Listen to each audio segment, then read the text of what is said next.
Quelle carte demander en premier quand on est non-résident, c'est-à-dire quand tu es débutant? C'est la question qui détermine si tu pars du bon pied ou si tu t'exposes à un refus inutile dans ta toute première tentative. Dans cette vidéo, je vais te donner un véritable système de décision, pas juste une liste de cartes à copier sans réfléchir, pour que tu puisses identifier exactement laquelle correspond à ta situation spécifique.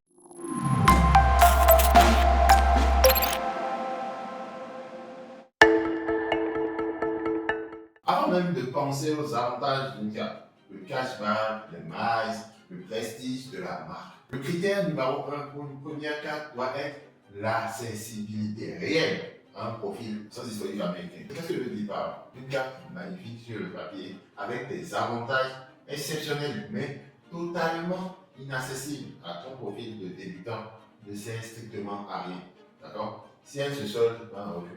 Je vois plusieurs personnes demander une adresse platinum des première demande au ça c'est pas possible. En France, oui, ça c'est une équation.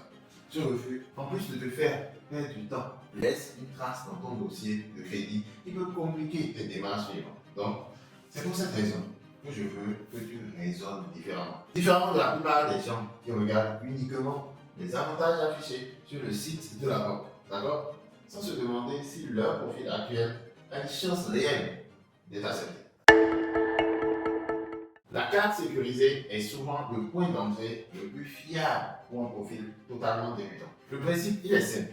Tu déposes une somme d'argent, d'accord? Oui, ton argent. Pour moi, c'était 49 $, d'accord? Tu dépenses une somme d'argent, par exemple 200 ou 500 $, qui deviennent directement ta limite disponible. Donc, c'est ton argent que tu donnes à la banque et tu le repères.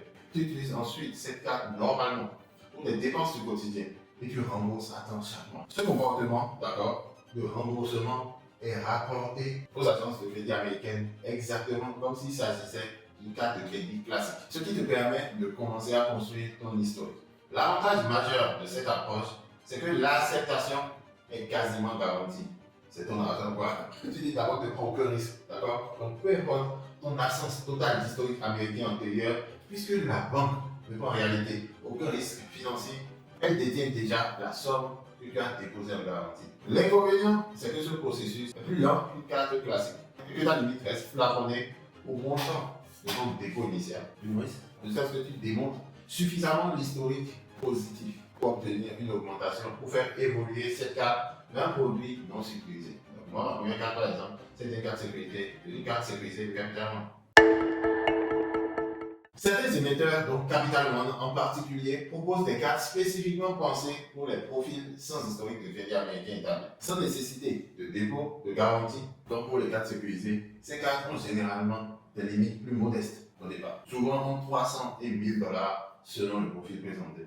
Mais elles te font gagner du temps comparé à une carte purement sécurisée, parce qu'elle ne nécessite pas d'immobiliser une somme d'argent en garantie. Ce type de carte représente souvent un excellent compromis entre l'accessibilité de la carte sécurisée et la flexibilité d'une carte classique. Le processus de demande prend généralement en compte ton ITIN, ton adresse aux USA et dans certains cas, l'ancienneté de ton compte bancaire américain associé. C'est pour cette raison que je recommande, quand c'est possible selon ton profil, de viser directement ce type de carte plutôt que de systématiquement commencer par une carte sécurisée. À condition d'avoir déjà quelques mois d'historique bancaire derrière toi.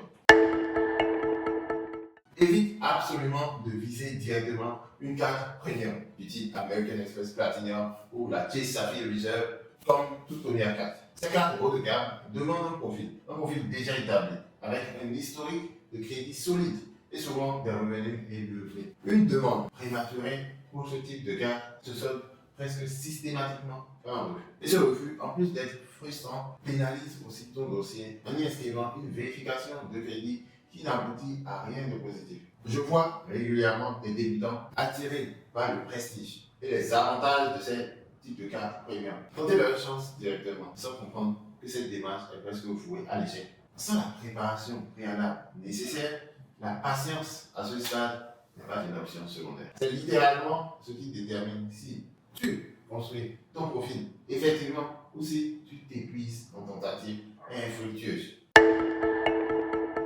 Voici comment synthétiser tout ce qu'on vient de voir en un système de décision simple Si tu n'as absolument aucun historique américain et que tu démarres tout juste avec ton compte bancaire, commence par une carte sécurisée. C'est la voie la plus sûre. Pour poser ta toute première pierre.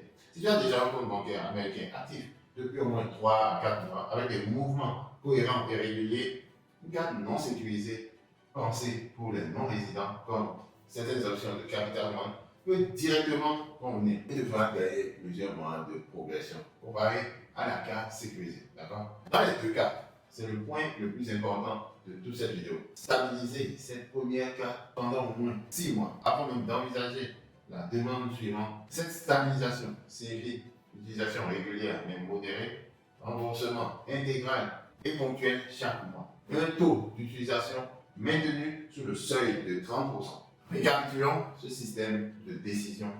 Le critère numéro 1 n'est pas les avantages de la carte, c'est son accessibilité réelle à ton profil actuel.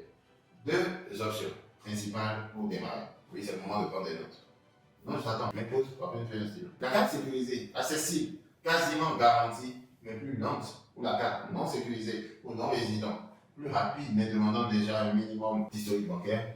Dans les deux cas, évite absolument de viser une carte premium en premier, c'est pas possible. Tu dois commencer par le bas de l'échelle. C'est l'erreur qui cause le plus de refus inutile chez les débutants. Moi, j'en ai vu des centaines. Ils ne veulent pas écouter. L'expérience parle. Une fois ta première carte obtenue, stabilisez-la pendant au moins 6 mois avant d'envisager la prochaine carte. D'accord? Pour t'aider à déterminer précisément quelle option correspond le mieux à ton profil, spécifiquement, j'ai un cadeau pour toi. Télécharge ma checklist gratuite des 7 prérequis. Le lien en description. Et si tu veux un accompagnement personnalisé sur ce choix exact, la communauté KQSA est là pour t'orienter.